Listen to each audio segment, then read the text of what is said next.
"You cannot be serious, Dad." I choked out when he declared I would never be part of our family law firm. "This is final. The firm goes to your brother. This is not for a woman." I had spent my entire life preparing for this moment, dreaming of seeing my nameplate beside his on the mahogany door. He did not care about my summa cum laude degree from Northwestern Law or my perfect bar exam scores. I walked out that day with nothing but my bar exam notes, leaving behind everything I had worked toward my entire life. Standing in that familiar office where I had spent countless childhood afternoons, I could barely comprehend what had just happened. The mahogany-paneled walls that once felt warm and welcoming now seemed cold and forbidding. Family photographs lined the credenza behind my father's desk, showing 3 generations of Sullivan men who had built this practice from nothing into Chicago's premier family law firm. My great-grandfather Patrick Sullivan had founded Sullivan and Associates in 1945, fresh out of law school, and determined to help working-class families navigate divorce and custody battles. He started with a single room above Murphy's Deli on the South Side, taking cases other attorneys would not touch. Through sheer determination and genuine compassion for his clients, he built a reputation that stretched across the entire city. My grandfather Thomas expanded the practice in the 1970s, moving to the prestigious downtown location where we still operated. He specialized in complex property division cases and became known for his meticulous attention to detail. Under his leadership, the firm grew to employ 6 attorneys and handle some of the most high-profile divorce cases in Illinois. Then came my father William, who transformed Sullivan and Associates into the powerhouse it became. He developed innovative mediation techniques that saved clients millions in court costs while preserving family relationships. Legal publications featured his work regularly, and law schools invited him to lecture on family law ethics. The firm now employed 15 attorneys and support staff, occupying 3 floors of a Michigan Avenue high-rise. Growing up, I absorbed every detail of this legacy. During school breaks, I would accompany my father to the office organizing case files and listening to him explain legal strategies. He would quiz me on statutory requirements and smile proudly when I grasped complex concepts that impressed visiting attorneys. I remember being 7 years old, carefully arranging discovery documents while he prepared for a major custody hearing. "This is the future Mrs. Catherine Sullivan," he would tell colleagues, introducing me with obvious pride. "She's going to carry on the family tradition and probably surpass us all." Those words became my North Star, guiding every academic decision and career choice throughout my youth. I excelled in high school debate, winning state championships and earning a full scholarship to Northwestern University. My undergraduate political science professors praised my analytical skills and encouraged me to pursue law school immediately after graduation. I studied constantly, maintaining a 4.0 grade point average while volunteering at legal aid clinics and internships at prestigious firms. Law school proved even more demanding, but I thrived under the pressure. Constitutional law fascinated me, and I spent hours in the library researching landmark family law cases. My professors selected me for the Law Review editorial board, and I graduated summa cum laude with honors in family law specialization. The Illinois bar examination felt like a formality after years of intensive preparation. Meanwhile, my younger brother Danny had shown absolutely zero interest in legal work throughout his childhood and adolescence. He barely graduated from high school, spending most of his time playing video games and hanging out with friends who shared his lack of ambition. Community college became his reluctant compromise after our parents refused to support his plans to skip higher education entirely. Danny struggled through basic coursework, changing majors 3 times before settling on general studies. He showed no curiosity about the law firm that had shaped our family's identity for 3 generations. Family dinners often featured my enthusiastic discussions about interesting cases or legal developments, while Danny remained silent or excused himself early to meet friends. The irony was not lost on me that the son who had avoided everything connected to our family's profession would now inherit the practice that I had devoted my entire life to joining. The brother who could barely explain the difference between civil and criminal law would lead attorneys who respected the Sullivan name because of the expertise and integrity it represented. But the most shocking revelation came when Danny smirked from the corner of my father's office during that devastating conversation. His expression revealed something I had never suspected, a calculated satisfaction that suggested this outcome had not happened by accident. The pieces began falling into place as I realized my own brother had been working against me behind the scenes, manipulating our father's decision through means I could not yet comprehend. As I gathered my belongings from the office that day, my hands trembling with anger and disbelief, I caught a glimpse of correspondence on my father's desk. The letterhead belonged to Morrison Black and Associates, one of Chicago's most established family law practices. The visible portion mentioned discussions about transitioning certain clients and maintaining professional relationships during upcoming changes at Sullivan and Associates. This discovery hit me like a physical blow. Not only was I being excluded from the family firm, but arrangements were already underway to manage the aftermath of this decision.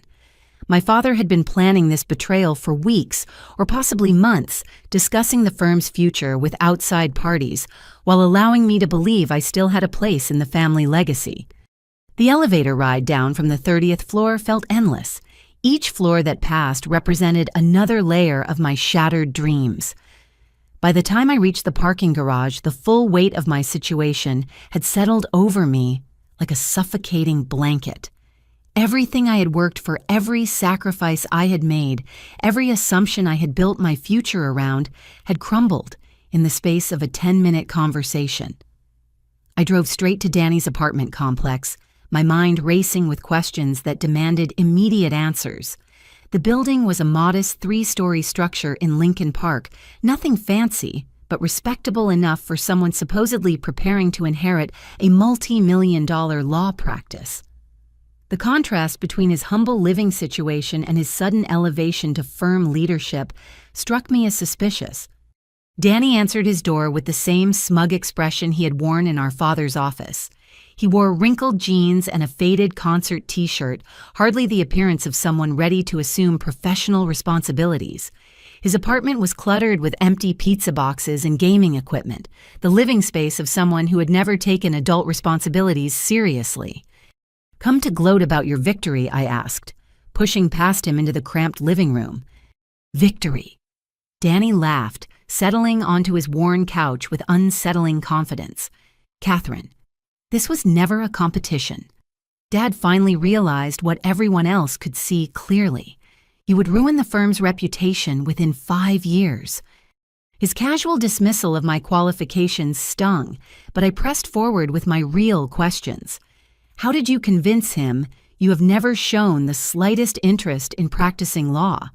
Most days you cannot even remember to pay your electric bill on time." Danny's expression shifted, and for the first time I glimpsed something resembling genuine emotion. Desperation flickered across his features before he regained his composure. He walked to a kitchen drawer and pulled out a manila folder thick with documents. "You want to know how I convinced him I told him the truth about what clients really think when they see a woman handling their divorce cases? Men do not trust female attorneys with their financial futures, and women worry that other women will judge their personal decisions too harshly. Traditional families want traditional representation." The folder contained printed emails and what appeared to be client surveys, though I suspected their authenticity. Danny had clearly spent considerable time crafting arguments that would appeal to our father's old-fashioned sensibilities. But there was something else in his demeanor, an underlying panic that suggested deeper motivations than professional concerns. "I need this firm, Catherine." Danny's voice dropped to a more urgent tone. "You have options with your grades and connections. You could work anywhere in the city. I have gambling debts that are going to get me killed if I do not find a way to pay them back soon." There it was, The truth behind his sudden interest in family law and his campaign to exclude me from the practice. Danny pulled out his phone and showed me a series of text messages that made my blood run cold. The threats were explicit and detailed, demanding $50,000 within 6 weeks or promising consequences that would extend beyond financial penalties. I got involved with some people who run poker games in the warehouse district. He explained his earlier confidence completely evaporated. It started as weekend entertainment, but the stakes kept getting higher. Before I knew it, I owed more money than I could ever repay on my own. The loan sharks behind these messages were not the kind of people who accepted payment plans or showed mercy for financial hardship. They operated outside legal boundaries and resolved disputes through intimidation and violence. Danny had gotten himself entangled with genuine criminals who would not hesitate to hurt him or his family if their demands went unmet. But even understanding his desperate circumstances, I could not forgive what he had done next. Danny reached into his backpack and produced a folder containing documents that bore my signature on letterhead from Sullivan and Associates. The papers indicated my voluntary withdrawal from consideration for partnership and my enthusiastic endorsement of Danny's appointment as the firm's heir apparent. I never signed any of these documents, I said, examining the forgeries more closely.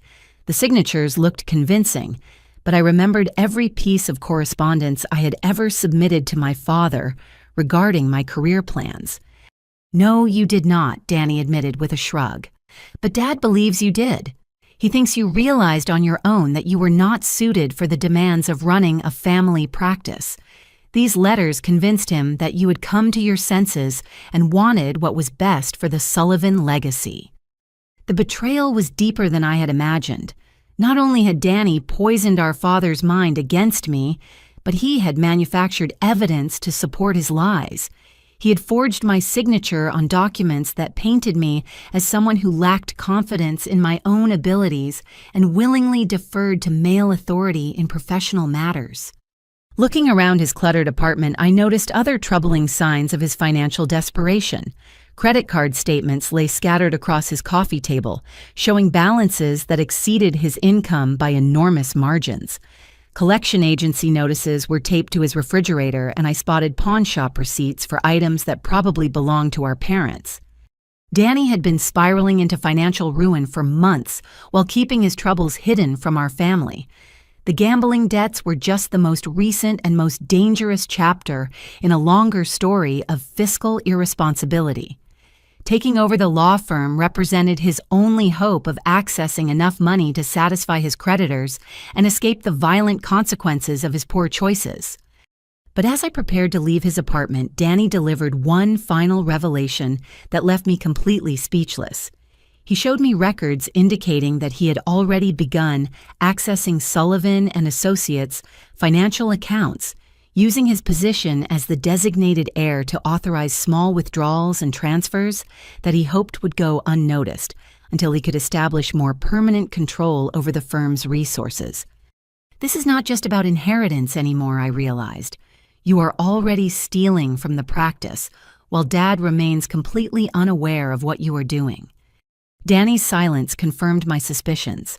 He had moved beyond simple manipulation and forgery into actual embezzlement. The family firm that had taken 3 generations to build was being systematically looted by someone who saw it only as a solution to his personal financial crisis. Driving home from Danny's apartment, I felt a crushing need to talk to someone who would understand the magnitude of what had just happened. My mother, Patricia, had always been my confidant during difficult times, the person who offered perspective and emotional support when life became overwhelming. Surely she would see the injustice of this situation and help me find a way to make my father reconsider his decision. I found her in the kitchen of my childhood home preparing dinner with the same methodical attention to detail that had characterized her approach to everything throughout my youth. The familiar sounds and smells of her cooking normally brought me comfort, but today they felt like reminders of a family stability that no longer existed. "Mom, I need to talk to you about what happened at the office today." I began settling onto the bar stool where I had done homework and shared secrets throughout my teenage years. Patricia continued chopping vegetables without looking up her knife, moving with practiced precision. "I know about your father's decision, Catherine. He discussed it with me several weeks ago, and I told him I supported his choice completely." The casual way she delivered this information hit me harder than my father's original rejection. Not only had both parents collaborated in excluding me from the family business, but my mother had been part of the planning process, while I remained completely unaware of their intentions. "You knew this was going to happen and said nothing," I asked, struggling to keep my voice steady. "You let me believe I still had a future with the firm while you were helping Dad arrange my professional exile." Patricia finally looked up, her expression displaying a mixture of sympathy and resignation that I found deeply unsettling. She wiped her hands on a kitchen towel and sat across from me with the air of someone preparing to deliver difficult but necessary truths. "Catherine, I love you dearly, but you have always been unrealistic about what practicing law would actually mean for your future happiness. Running a demanding practice is incompatible with the kind of family life that brings true fulfillment to women. Your father and I want to protect you from making choices you would eventually regret." The condescension in her tone was unmistakable. Despite my academic achievements and professional qualifications, she still viewed me as someone who needed protection from my own ambitions. The assumption that career success and personal happiness were mutually exclusive for women revealed attitudes I had never suspected in someone I respected and admired. But there was something else in her demeanor that suggested deeper, more personal motivations behind her position. Patricia walked to the family room and retrieved a photo album I had not seen in years. The pages contained images from her own college graduation and early career as a high school English teacher, a time when she had been passionate about education and literature. "I gave up my teaching career when your father's practice began expanding," she explained, pointing to pictures that showed her obvious enthusiasm for her work. "I convinced myself it was temporary, that I would return to the classroom once you children were older. But years passed, and the firm needed more support, and somehow I never made it back to the profession I loved." The bitterness in her voice revealed wounds that had never properly healed. Patricia had sacrificed her own professional aspirations to support my father's career growth, and now she was projecting that experience onto my situation. In her mind, preventing me from pursuing demanding legal work would spare me the disappointment and resentment she had carried for decades. "You want me to find a nice supporting role at another firm and focus on finding a husband," I said, repeating the suggestion she had made during our phone conversation the previous week. "You think professional ambition will ultimately leave me empty and unfulfilled?" Patricia nodded, her expression softening with what she clearly believed was maternal wisdom. "I have watched your father work 70-hour weeks for 30 years, missing family dinners and vacation trips, because clients needed immediate attention. I have seen how the stress affects his health and our relationship. Why would I want that kind of life for my daughter?" But the most shocking revelation came when she walked to her writing desk and retrieved a manila envelope that had been carefully stored in the bottom drawer. The contents included a handwritten letter dated 5 years earlier, addressed to my father and bearing her signature at the bottom. "I wrote this when you were finishing your second year of law school," she said, handing me the pages with obvious reluctance. "I was hoping your father would find a gentle way to discourage you from continuing your legal education." Reading my mother's words was like discovering that someone I trusted completely had been working against my interests for years. The letter argued that encouraging my legal career would ultimately harm my chances for marriage and family happiness. She suggested that my father should guide me toward more traditionally feminine professions like teaching or social work. The letter also revealed that Patricia had been discussing my future with other family members and friends, building consensus around the idea that legal practice was inappropriate for women who wanted fulfilling personal lives. She had solicited opinions from relatives and neighbors who supported her view that professional demands would prevent me from becoming a proper wife and mother. "You have been sabotaging my career for years while pretending to support my goals," I said, the full scope of the betrayal finally becoming clear. "Every time you asked about my studies or seemed interested in my progress, you were actually gathering information to use against me." Patricia's expression remained calm, as if she genuinely believed her actions had been motivated by love and concern, rather than manipulation and deceit. In her worldview, protecting me from professional challenges was an act of maternal caring, even if it required undermining my stated goals and aspirations. The conversation continued for another hour, but nothing she said could repair the fundamental breach of trust that had occurred. My mother had not only failed to support my professional ambitions, but had actively worked to undermine them while maintaining the pretense of being my advocate and confidant. As I prepared to leave my childhood home that evening, Patricia made one final attempt to justify her position. She reminded me of family friends whose daughters had struggled to balance demanding careers with marriage and motherhood, citing their experiences as evidence that my goals were fundamentally unrealistic. But what she failed to understand was that her interference had not protected me from difficult choices. Instead, it had denied me the opportunity to make those choices myself based on my own values and priorities, rather than her fears and regrets about the path her life had taken. The following Monday morning, I began the humbling process of job hunting in Chicago's competitive legal market. Armed with an impressive resume and sterling academic credentials, I assumed finding suitable employment would be a temporary setback rather than a long-term obstacle. The city was home to hundreds of law firms, from massive corporate practices to boutique specialty shops, surely offering plenty of opportunities for someone with my qualifications. My first target was Morrison Black & Associates, the firm whose letterhead I had glimpsed on my father's desk. They specialized in family law and had a reputation for handling complex divorce cases involving significant assets and custody disputes.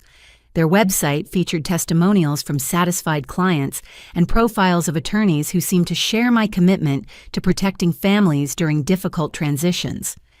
The receptionist scheduled an interview for Thursday afternoon with James Morrison, the founding partner, whose name appeared first on the firm's letterhead. I spent 3 days researching recent cases they had handled, and developing thoughtful questions about their approach to client representation and professional development opportunities. Morrison's office occupied the corner of the 22nd floor with floor-to-ceiling windows offering spectacular views of Lake Michigan. Law books lined the walls, and framed diplomas and awards testified to his successful career, spanning nearly 4 decades. He was a distinguished man in his early 60s, with silver hair and the confident bearing of someone accustomed to commanding respect in professional settings. The interview began promisingly.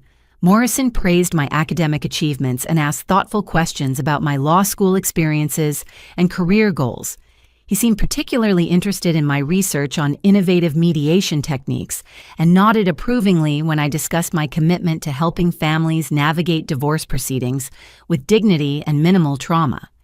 But the atmosphere shifted when our conversation moved to practical matters like start dates and compensation expectations. Morrison leaned back in his chair and studied me with an expression that I could not immediately interpret. Something in his demeanor had changed, and I sensed that the interview was not proceeding as successfully as I had initially believed. "Miss Sullivan, your qualifications are certainly impressive, and I can see that you have invested considerable effort in preparing for a legal career. However, I have some concerns about whether our practice would be the right fit for your particular circumstances and long-term goals." The vague nature of his concerns puzzled me. Nothing in our conversation had suggested any fundamental incompatibilities between my interests and their practice areas. I asked for clarification, hoping to address whatever reservations had emerged during our discussion. Morrison stood and walked to his window, gazing out at the lake while he formulated his response. "Family law can be an extremely demanding field, especially for young women who may eventually want to balance professional responsibilities with marriage and family obligations. Many of our cases require weekend work and evening client meetings that can be difficult to accommodate alongside personal commitments. The coded language was unmistakable. He was suggesting that my gender made me inherently less suitable for the demands of legal practice, regardless of my individual qualifications or career dedication.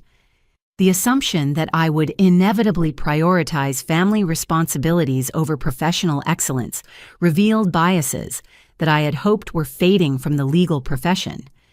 Perhaps you might consider applying for paralegal positions where you could utilize your legal knowledge in a more flexible environment. Morrison continued, returning to his desk with a patronizing smile. Those roles often provide better work-life balance for women who want to contribute meaningfully to legal work without the full pressures of attorney responsibilities. I maintained my composure during the remainder of our meeting, but internally I was reeling from the casual way he had dismissed my career aspirations. This was not a frank discussion about practice demands or client expectations. It was a polite but unmistakable suggestion that women belonged in supporting roles rather than leadership positions within legal practices.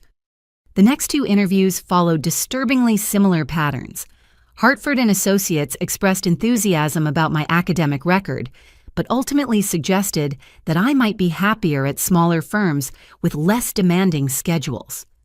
Brennan Legal Services questioned whether I had realistic expectations about the physical and emotional demands of family law practice. By Friday afternoon, I was beginning to suspect that something beyond normal market competition was affecting my job search. The rejections were too consistent and too focused on gender-related concerns that should have been irrelevant given my qualifications. Moreover, the specific nature of their comments suggested they had received information about me that went beyond my submitted application materials. My suspicions were confirmed when I returned to Morrison's building later that week to retrieve a portfolio I had accidentally left behind. While waiting for the elevator, I heard a familiar voice echoing from the stairwell. James Morrison was engaged in an animated phone conversation that became clearer as I moved closer to the door. "William, I appreciate you giving me advance notice about your daughter's situation. I certainly understand your position and agree that it would be inappropriate for us to undermine your family's internal decisions by offering her employment opportunities that might create ongoing conflicts." The conversation continued, but I had heard enough to understand what was happening. My father had contacted Morrison and presumably other firm leaders, sharing information about my rejection from Sullivan and Associates, while framing it in terms that discouraged them from hiring me. He was using his professional relationships and reputation to sabotage my job search across the entire Chicago legal community. The realization that my own father was actively working to destroy my career prospects was devastating. Not content with excluding me from the family firm, he was ensuring that I would struggle to find suitable employment anywhere else in the city. His influence extended throughout Chicago's legal circles, and his implicit criticism of my abilities was poisoning potential opportunities before I could even present my qualifications. As I rode the elevator down to street level, the full scope of my situation became clear. This was not simply about one firm's hiring decision or even broader gender discrimination within the legal profession. My father had launched a systematic campaign to prevent me from practicing law in Chicago, using his reputation and professional connections to block my access to the career I had spent years preparing to pursue. The 3 rejections I had received were just the beginning. Every prestigious firm in the city would likely receive similar communications warning them away from hiring the daughter whom William Sullivan had deemed unsuitable for legal practice. My rejection from the family firm was not just a personal disappointment, but a professional scarlet letter that would follow me throughout the local legal community. Desperation drove me to spend the weekend researching every law firm in the Chicago metropolitan area, expanding my search to include suburban practices and smaller specialty shops that might be less influenced by my father's professional network. I created detailed spreadsheets tracking application deadlines, practice areas, and partner backgrounds, hoping to identify opportunities where his influence might carry less weight. During this research, I decided to investigate Danny's background more thoroughly, hoping to find information that might help me understand how someone with his limited qualifications had convinced our father to hand him control of a prestigious legal practice. If I could document his unfitness for the position, perhaps I could still persuade my father to reconsider his decision. I started with basic internet searches looking for any public records or mentions of Danny's name in local databases. What I found was far more alarming than anything I had expected to discover.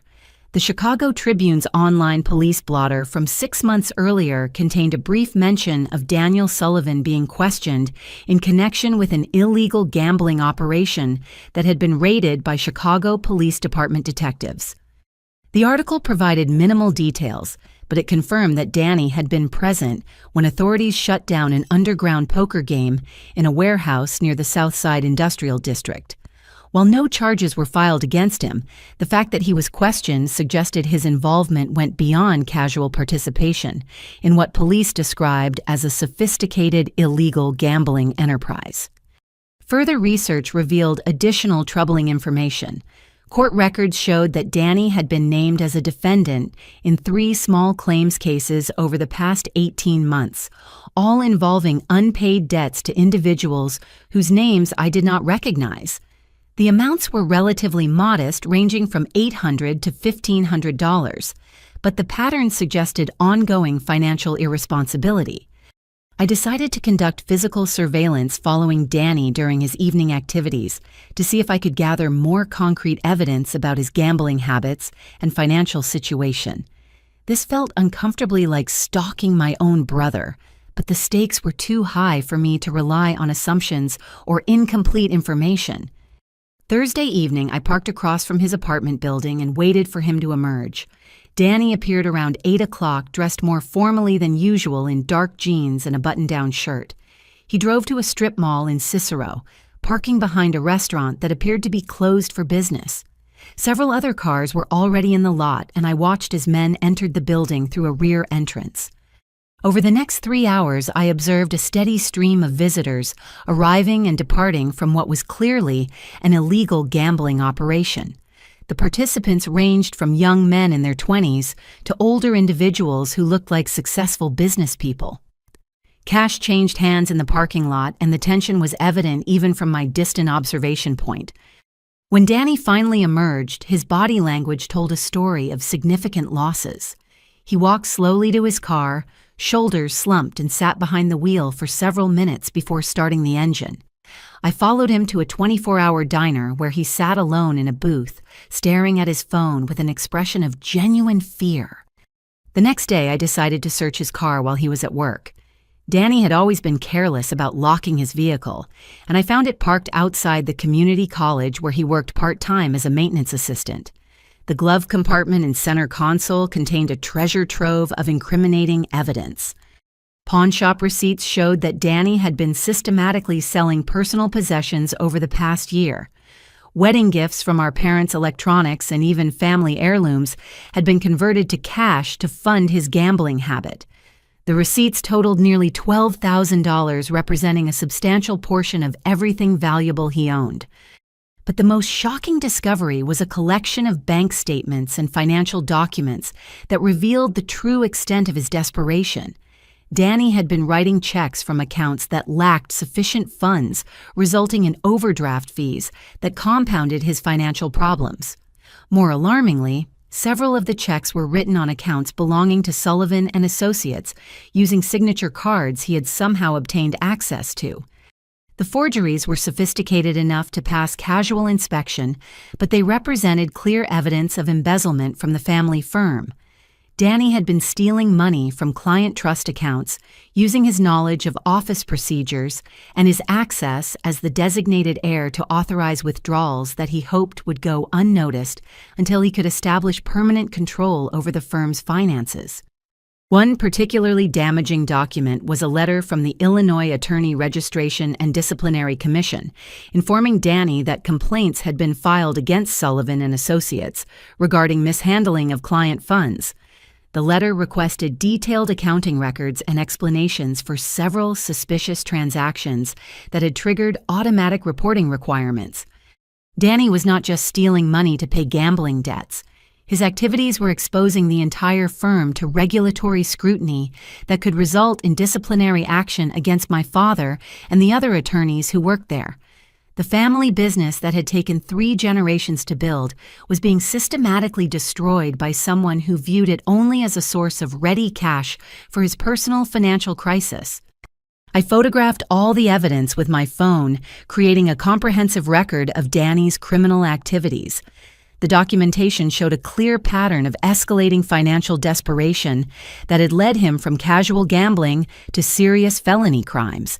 His theft of client funds violated multiple state and federal laws, and his forgery of official documents added additional criminal charges to his growing list of legal vulnerabilities. But as I prepared to confront my father with this evidence, I discovered one final piece of information that made the situation even more urgent. Hidden beneath the car's spare tire was a manila envelope containing correspondence from federal authorities. The FBI had opened an investigation into money laundering activities connected to the illegal gambling operation, where Danny was a regular participant. The letter indicated that Danny was considered a person of interest in a broader investigation, targeting organized crime figures who used gambling operations to launder proceeds from other illegal activities. Federal agents had been monitoring his financial transactions and were building a case that could result in serious federal charges, carrying potential prison sentences measured in decades rather than years. Danny was not just risking his own future through his criminal activities. His involvement with federal investigations was creating legal exposure for every member of our family and every attorney associated with Sullivan and Associates. The firm could be seized as an asset connected to criminal activities, and my father could face prosecution for money laundering even if he remained unaware of Danny's crimes. The irony was overwhelming. In his desperation to save himself from gambling debts, Danny had created legal problems that threatened to destroy everything our family had worked to build. The son who was supposed to inherit and protect the Sullivan legacy was actually orchestrating its complete destruction through his selfish and criminal behavior. Armed with comprehensive evidence of Danny's criminal activities, I scheduled an emergency meeting with my father for the following Monday morning. I spent the weekend organizing the documentation into a clear chronological presentation that would demonstrate the scope of the threat facing our family firm. Surely confronted with irrefutable proof of his son's crimes, William would have no choice but to reconsider his decision about the firm's succession. I arrived at Sullivan and Associates 30 minutes early, using the time to review my presentation one final time. The evidence was overwhelming: bank records showing systematic theft from client accounts, pawn shop receipts documenting the sale of family possessions, correspondence from regulatory authorities investigating suspicious financial transactions, and federal documents indicating Danny's involvement in money laundering investigations. My father's secretary, Margaret, had worked for the firm for over 20 years and had watched me grow up during countless childhood visits to the office. Her warm greeting that morning carried undertones of sympathy that suggested she was aware of the recent family tensions, though she remained professionally discreet about whatever conversations she might have overheard. William agreed to see me immediately, though his expression remained guarded as I settled into the chair across from his desk. The office felt different now, less like the familiar sanctuary where I had dreamed of working, and more like the territory of someone who had become my adversary rather than my advocate. "Dad, I have discovered information about Danny that you need to see immediately." I began spreading the first set of documents across his desk. He's been stealing money from client trust accounts to pay gambling debts, and his activities are exposing the firm to federal investigation. William glanced at the bank statements without really examining them, his expression suggesting he had already decided to dismiss whatever evidence I had brought. He pushed the papers back toward me with obvious irritation, as if I were wasting his time with trivial complaints about my brother. "Catherine, I thought we had resolved this matter last week. Your jealousy about Danny's appointment is understandable, but I will not tolerate false accusations designed to undermine his position. This kind of vindictive behavior is exactly why I concluded you were unsuitable for leadership responsibilities. His refusal to even examine the evidence was both infuriating and bewildering. I laid out additional documentation, including the pawnshop receipts and the letter from the Attorney Registration and Disciplinary Commission. Each piece of evidence told the same story. Danny was systematically looting the firm to fund his gambling addiction, while exposing everyone to serious legal consequences. These are not false accusations, I insisted, pointing to specific transactions that clearly showed unauthorized withdrawals from accounts Danny should not have been able to access. He forged signatures on these checks, and the amounts total more than $30,000 over the past 6 months. William stood and walked to his window, refusing to look at the documents I had carefully arranged on his desk. His body language communicated complete rejection of everything I was trying to tell him, as if the mere source of the information invalidated its credibility, regardless of its accuracy. "Your brother has explained these transactions to me already," he said without turning around. He identified some inefficiencies in our accounting procedures and took initiative to streamline certain processes. "The apparent irregularities you have discovered are the result of legitimate business improvements rather than criminal activities." The response revealed that Danny had anticipated this confrontation and prepared his father with plausible explanations for the financial discrepancies. My brother had gotten ahead of my investigation by framing his theft as administrative improvements, counting on our father's trust and his prejudice against me to prevent serious scrutiny of the evidence. I tried a different approach, focusing on the federal investigation documents that would be impossible to explain away as routine business matters. The FBI letter explicitly identified Danny as a person of interest in a money laundering investigation connected to illegal gambling operations. No amount of spin could transform federal criminal investigation into legitimate business activity. "This is correspondence from the Federal Bureau of Investigation," I said, holding up the letter for his examination. "They are investigating Danny's connection to organized crime figures who use gambling operations to launder money. His activities are creating legal exposure for everyone associated with this firm." William finally turned from the window, but instead of examining the federal documents, he looked at me with an expression of profound disappointment. He returned to his desk and sat down, folding his hands with the air of someone preparing to deliver a lecture to a wayward child. "Catherine, I am deeply disturbed by the lengths you are willing to go to sabotage your brother's future. Manufacturing false federal documents is not only unethical, but potentially criminal. I am considering whether to report your actions to the Bar Association and request an investigation into your professional conduct." The accusation that I had forged federal documents was so outrageous that I could barely formulate a response.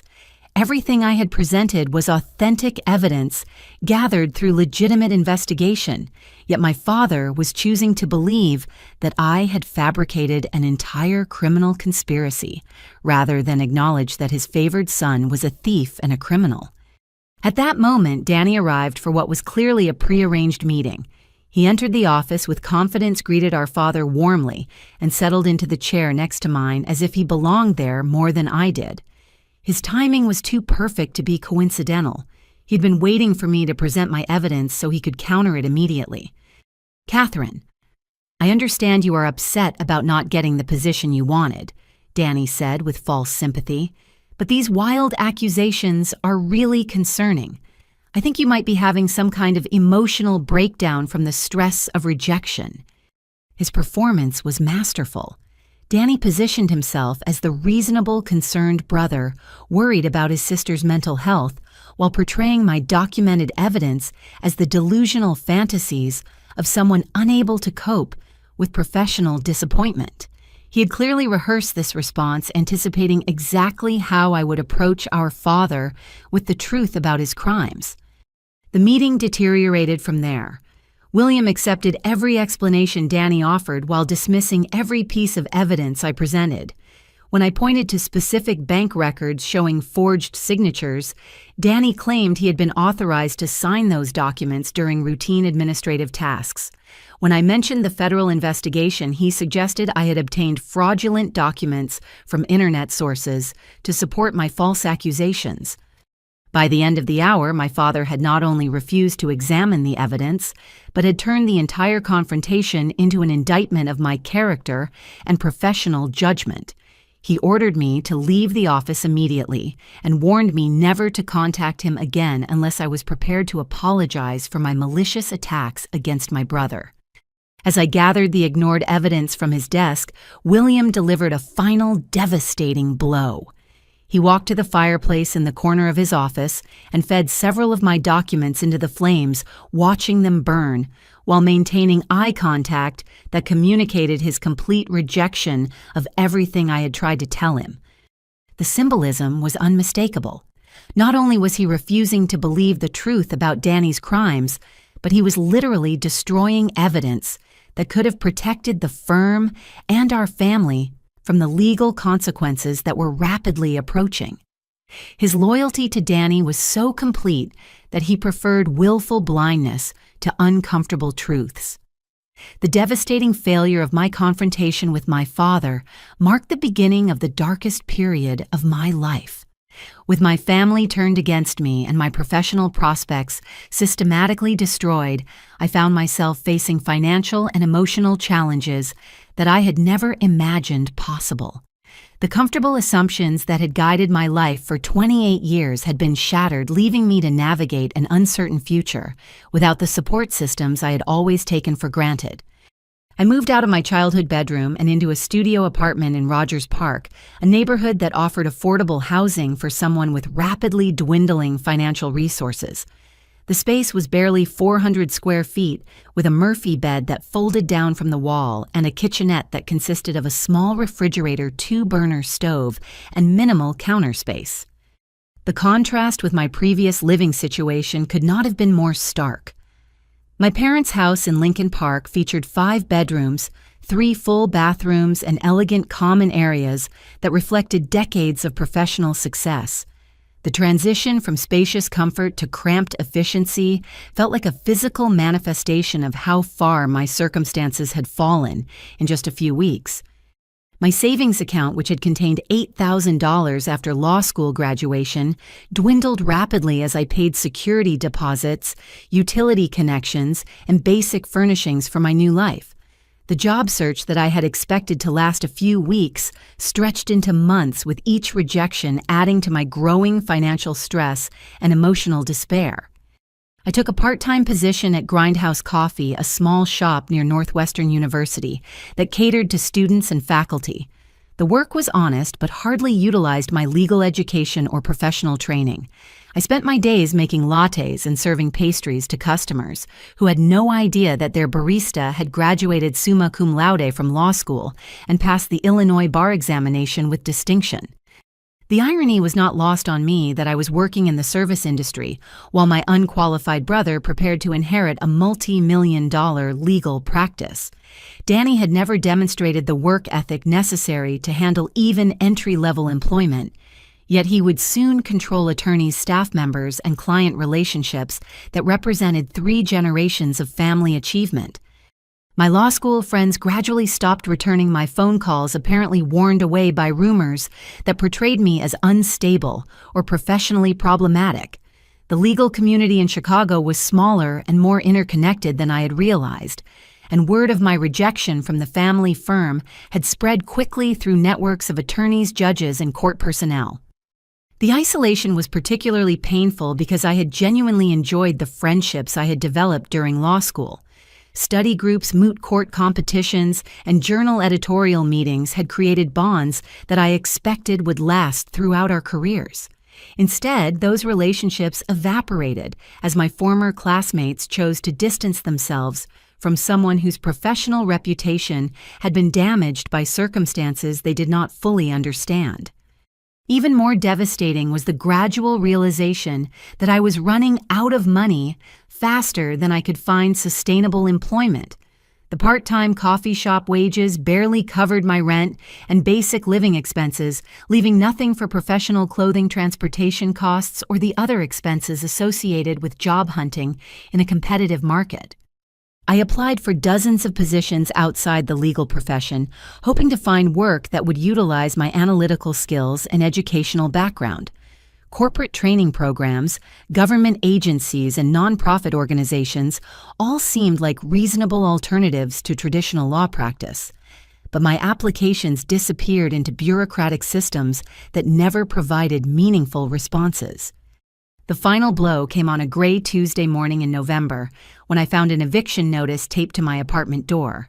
Despite my careful budgeting and attempts to minimize expenses, I had fallen behind on rent by $600.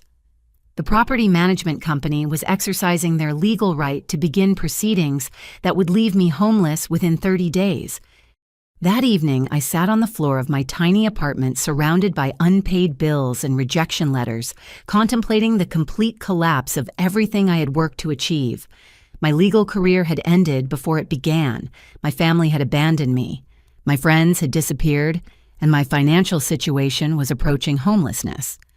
The bar exam certificate that I had framed so proudly now seemed like a cruel joke hanging on the wall of an apartment I could no longer afford.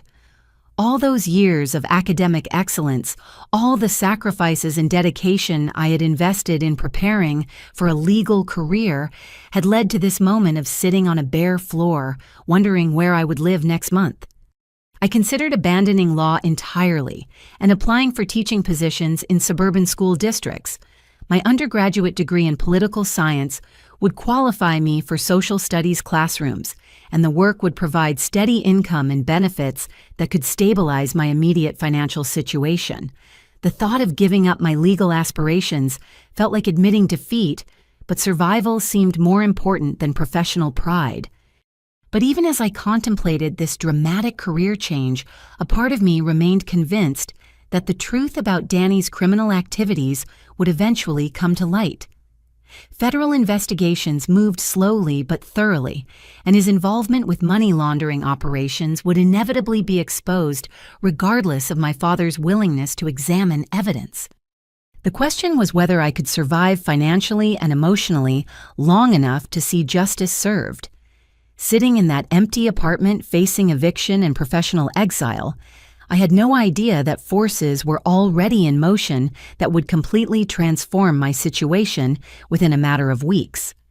As I prepared for sleep on what might be one of my last nights in the apartment, my phone rang with a call from an unknown number. The timing seemed suspicious given that it was nearly 10 o'clock on a weeknight, but desperation made me willing to answer calls from sources I might normally have ignored. The voice on the other end would change everything, though I had no way of knowing that as I hesitantly said hello to someone whose identity and intentions remained completely mysterious. The woman on the phone spoke with the professional confidence of someone accustomed to handling sensitive information. Her voice carried a slight accent that I could not immediately place, and she chose her words carefully as if she was working from prepared notes or following specific protocols for this type of contact. Miss Sullivan, my name is Sarah Martinez, and I am a forensic accountant working with federal authorities on a case that involves your brother, Daniel.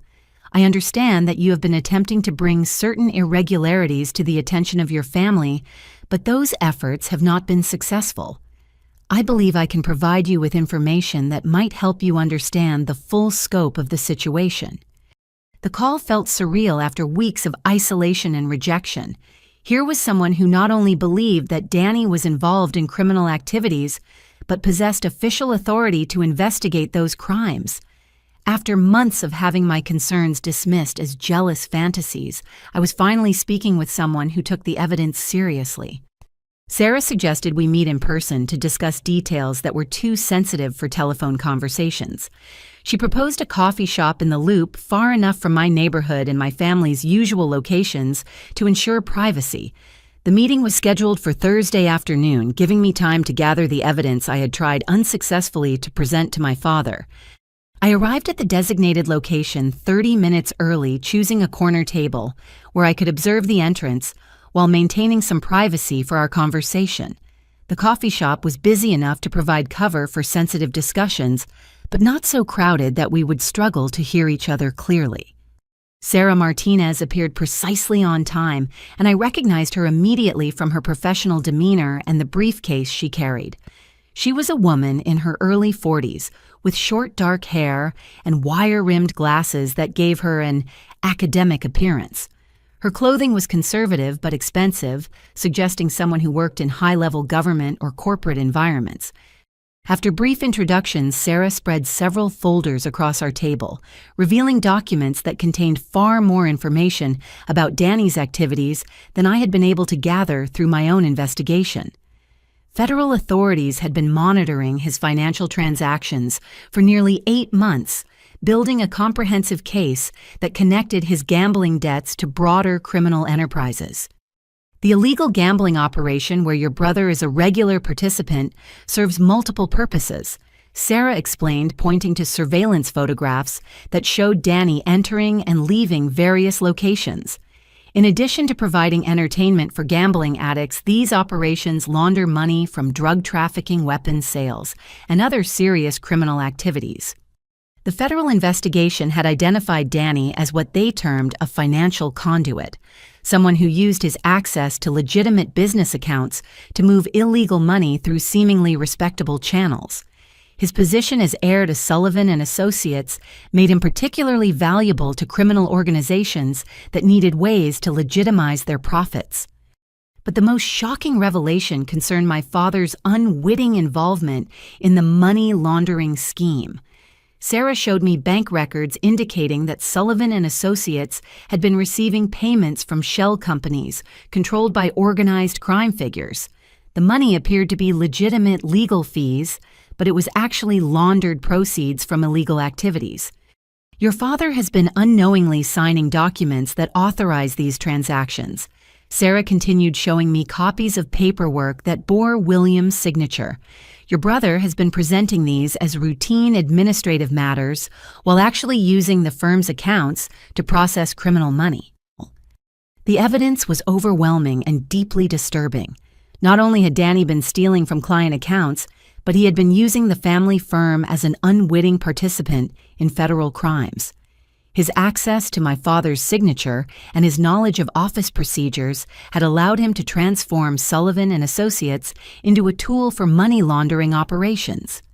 Sarah offered me a deal that could provide both personal vindication and a path toward rebuilding my life. Federal authorities needed someone with insider knowledge of the firm's operations to help them gather additional evidence about the money laundering scheme. In exchange for my cooperation, they would provide immunity from prosecution and assistance in establishing my own legal practice once the investigation concluded. The proposal involved considerable personal risk. I would need to rebuild relationships with my family under false pretenses, pretending to accept my exclusion from the firm while actually gathering evidence about Danny's criminal activities. The work would require wearing recording devices during family interactions and documenting his access to sensitive financial information. Sarah was honest about the dangers involved. Danny's criminal associates were dangerous people who would not hesitate to use violence against anyone who threatened their operations. If my undercover work was discovered, I could face serious physical harm from people who viewed federal cooperation as a capital offense. But she also painted a picture of the potential benefits that extended beyond my personal situation. The investigation had already identified dozens of victims whose money had been stolen through various schemes connected to the gambling operation. Elderly clients of Sullivan and Associates were among those victims, their retirement savings and legal settlements diverted to fund criminal enterprises. Your cooperation could help us recover millions of dollars for people who have been victimized by these crimes, Sarah said, showing me files containing heartbreaking stories of financial exploitation. Many of these victims are elderly individuals who trusted your family's firm with their most important legal matters. The moral dimension of the choice was clear. I could walk away and focus on rebuilding my own life, leaving the investigation to proceed without my assistance.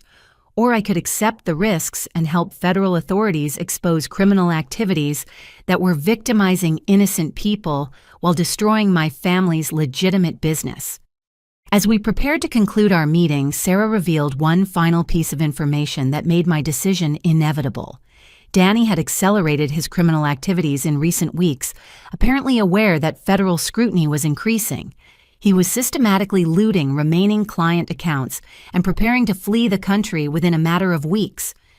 If we do not act quickly, he will escape with several $100,000 in stolen money, and your father will face prosecution for crimes he does not even realize he has been committing. Your cooperation represents the only realistic chance to prevent both outcomes. The choice was both terrifying and obvious. I could continue my isolated struggle to survive financially while watching my family's reputation be destroyed by someone who viewed their legacy as nothing more than a source of ready cash. Or I could accept federal protection and work to expose criminal activities that threatened innocent victims as well as my own family. I agreed to cooperate with the investigation, understanding that this decision would put me in considerable danger, but also provide my only realistic chance of achieving justice for the crimes that had been committed against me and countless other victims. The next phase of my life required skills I had never developed, and emotional resilience I was not sure I possessed. Sarah Martinez provided me with sophisticated recording equipment disguised as everyday items, a pen that captured audio, a watch with video capabilities, and earrings that transmitted conversations to federal monitoring stations in real time. The technology was impressive but intimidating. One mistake with the equipment could expose my role in the federal investigation and place me in serious danger from criminals who viewed cooperation with authorities as an unforgivable betrayal. Sarah spent hours training me on proper usage and emergency protocols that might save my life if my cover was blown.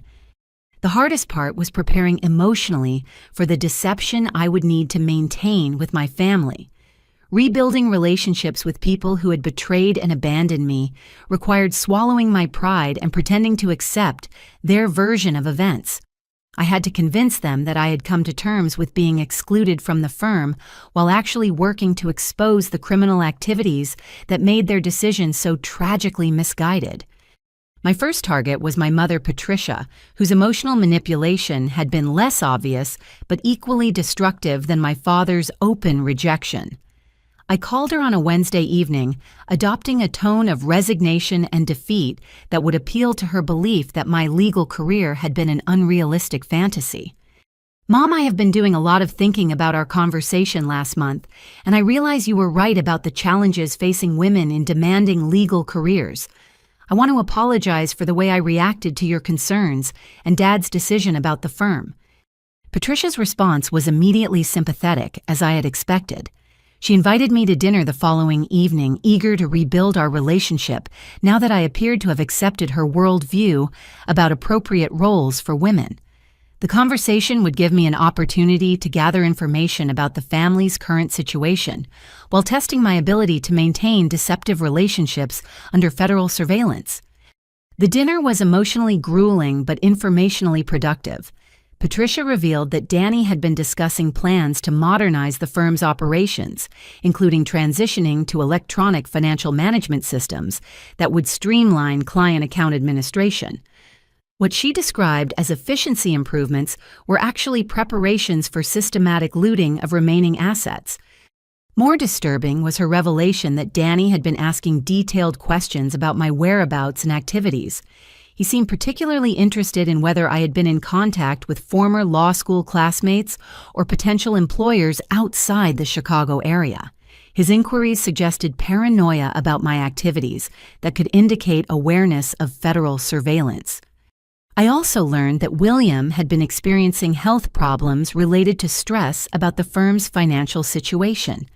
Several major clients had expressed concerns about account management irregularities, and the Illinois Attorney Registration and Disciplinary Commission had scheduled a formal review of Sullivan & Associates' compliance with trust account regulations.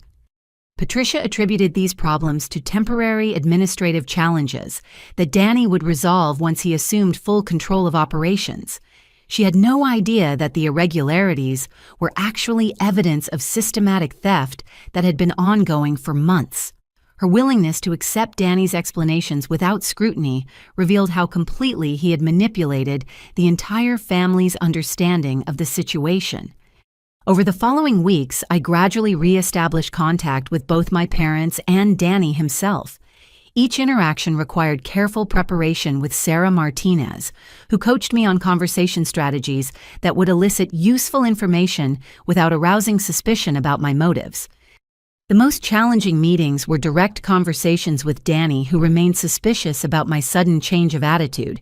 He questioned my acceptance of the succession decision and probed for information about my current living situation and employment status. I had to convince him that I was genuinely defeated and focused on rebuilding my life outside the legal profession. During one particularly tense dinner at my parents' house, Danny tested my sincerity by offering to help me find employment at firms where he claimed to have professional connections. His offer was actually an attempt to monitor my job search activities and ensure that I did not find positions where I might gain access to information that could threaten his schemes. The recording equipment captured dozens of hours of conversations that documented Danny's knowledge of financial irregularities and his deliberate efforts to conceal the true nature of his activities. More importantly, the recording showed my father unknowingly authorizing transactions that facilitated money laundering operations. Sarah and her federal colleagues used this evidence to build detailed profiles of the criminal network that Danny had become entangled with through his gambling addiction. The investigation revealed connections to drug trafficking organizations, illegal weapons dealers, and human trafficking operations that used gambling establishments as fronts for more serious criminal enterprises. But the most personally devastating discovery came when Sarah showed me evidence that Danny had been stealing specifically from elderly divorce clients, whose cases involved significant financial settlements. These victims had trusted Sullivan and Associates with their most important legal matters, often involving the division of assets accumulated over decades of marriage. One case involved an 82-year-old woman named Margaret Chen, whose divorce settlement included her life savings of $120,000. Danny had forged her signature on documents redirecting the funds to accounts he controlled, leaving her financially destitute while she believed her money was safely held in trust by our family's firm. Another victim was Robert Washington, a 75-year-old man whose workers' compensation settlement of $90,000 had been stolen through similar methods. He had been calling the firm for weeks trying to understand why his settlement payments had stopped, while Danny provided false explanations about administrative delays and court processing requirements. The human cost of Danny's crimes was staggering. Dozens of elderly clients had been systematically robbed of money they needed for medical care, housing, and basic living expenses. Their trust in the Sullivan family name had been exploited by someone who viewed their vulnerability as an opportunity for personal enrichment. As the investigation progressed, it became clear that Danny was accelerating his timeline for escaping the consequences of his actions. Sarah's surveillance team reported that he had been meeting with individuals known to specialize in creating false identities and arranging international travel for people fleeing legal problems. The evidence suggested that Danny planned to liquidate remaining client accounts and disappear within a matter of weeks, leaving behind a trail of financial devastation that would destroy both his victims and the family firm that had enabled his crimes through willful blindness to obvious warning signs. Over the following 2 months of careful surveillance and strategic family interactions, the scope of Danny's criminal enterprise became horrifyingly clear. Working closely with Sarah Martinez and her federal team, I documented a sophisticated operation that extended far beyond simple gambling debts into organized financial crimes that victimized dozens of innocent clients. The recording equipment captured conversations that revealed Danny's methodical approach to identifying vulnerable targets within Sullivan and Associates' client base. He specifically sought elderly divorce clients, workers' compensation recipients, and estate settlement beneficiaries whose cases involved substantial cash payments that could be diverted without immediate detection. His technique was devastatingly simple, yet effective. Danny would intercept settlement checks before they reached clients, forging signatures and depositing the funds into accounts he controlled through shell companies. He then provided false explanations to clients about delays in processing their payments, buying time while he used their money to pay gambling debts and personal expenses. One particularly disturbing recording captured Danny explaining his selection criteria to an unknown associate during what appeared to be a planning session for future thefts. He described elderly clients as ideal targets because they were less likely to understand complex financial procedures and more trusting of professional authority figures.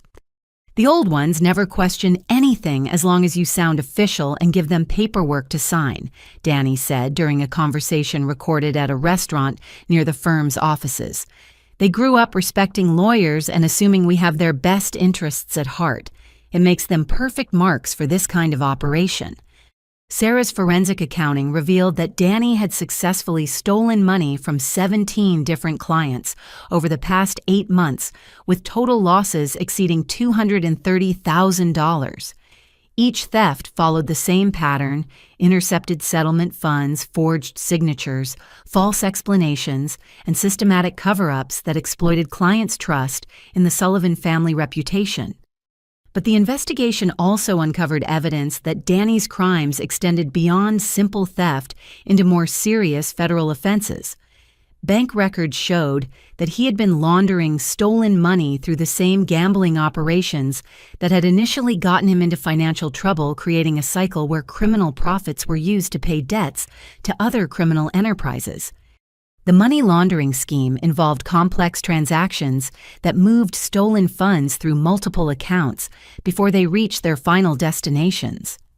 Danny had established relationships with individuals who specialized in financial crimes, learning sophisticated techniques that allowed him to process large amounts of money while avoiding automatic reporting requirements that might trigger regulatory scrutiny.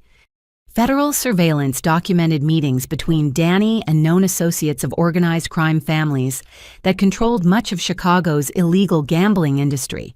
These individuals provided him with technical expertise and financial infrastructure in exchange for access to legitimate business accounts that could be used to launder money from drug trafficking and other serious criminal activities. The scope of the criminal network was staggering. Danny's gambling debts had been deliberately cultivated by criminal organizations that specialized in recruiting vulnerable individuals who could provide access to legitimate financial institutions. His desperation had made him an ideal candidate for recruitment into money laundering operations that required insider access to law firm accounts. Sarah showed me surveillance footage that captured Danny delivering cash payments to individuals whose criminal backgrounds included convictions for racketeering, extortion, and violent crimes connected to organized gambling operations.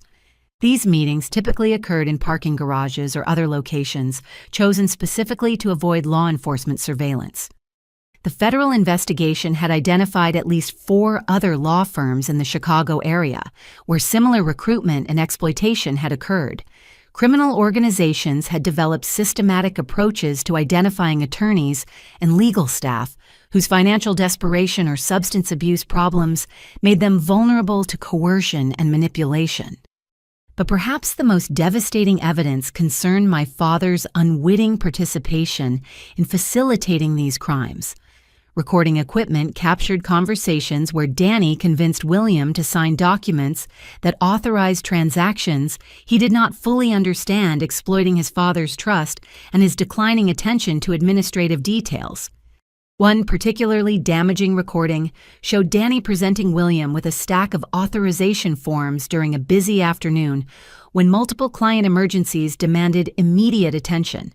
William signed the documents without careful review, trusting that his son was handling routine administrative matters competently and honestly.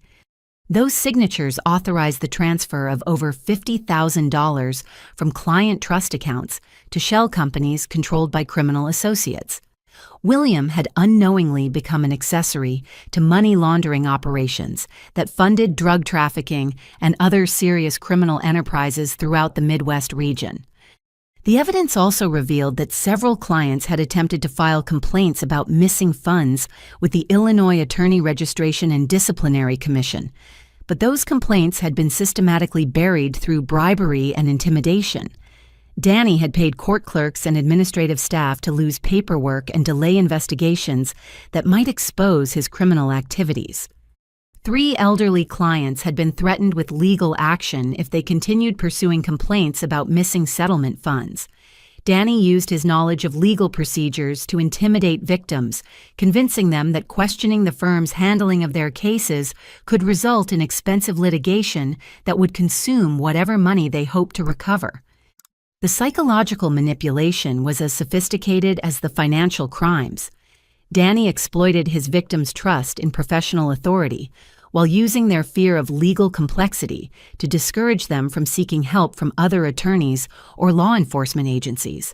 Many victims remained convinced that their missing money would eventually be returned through normal administrative processes.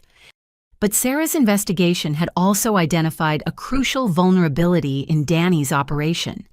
Federal banking regulations required automatic reporting of certain types of transactions, and his money laundering activities had triggered multiple suspicious activity reports that created a paper trail connecting him to known criminal enterprises. Moreover, his acceleration of theft activities had created accounting discrepancies that were becoming impossible to explain away as administrative errors. The Illinois Attorney Registration and Disciplinary Commission was preparing a formal audit of Sullivan and Associates that would certainly expose the missing client funds within a matter of weeks. Danny appeared to be aware that his time was running out. Surveillance teams reported that he had been liquidating personal assets and making arrangements that suggested preparation for immediate departure from Chicago. Federal agents had identified travel reservations and financial transfers that indicated he planned to flee the country before the end of the month. The urgency of the situation was compounded by evidence that Danny had been making threats against potential witnesses who might cooperate with law enforcement investigations. Sarah warned me that my safety could be compromised if he discovered my role in gathering evidence about his criminal activities. As we prepared for the final phase of the investigation, Sarah revealed that federal authorities were ready to make arrests, but needed one crucial piece of evidence to ensure successful prosecution. They required documentation that clearly demonstrated Danny's knowledge that his activities constituted criminal money laundering rather than simply unauthorized use of client funds. The distinction was legally significant because money laundering charges carried much longer prison sentences and allowed prosecutors to seize assets connected to criminal enterprises. Without clear evidence of intent to launder money, Danny might face only embezzlement charges that would result in shorter prison terms and limited asset forfeiture. Sarah proposed that I attempt to record a conversation where Danny explicitly acknowledged his involvement in money laundering operations. The evidence would require careful orchestration to ensure that he revealed incriminating information, while federal agents could monitor the interaction and provide immediate assistance if the situation became dangerous. But she also warned me that this final operation would be the most risky aspect of my cooperation with the federal investigation.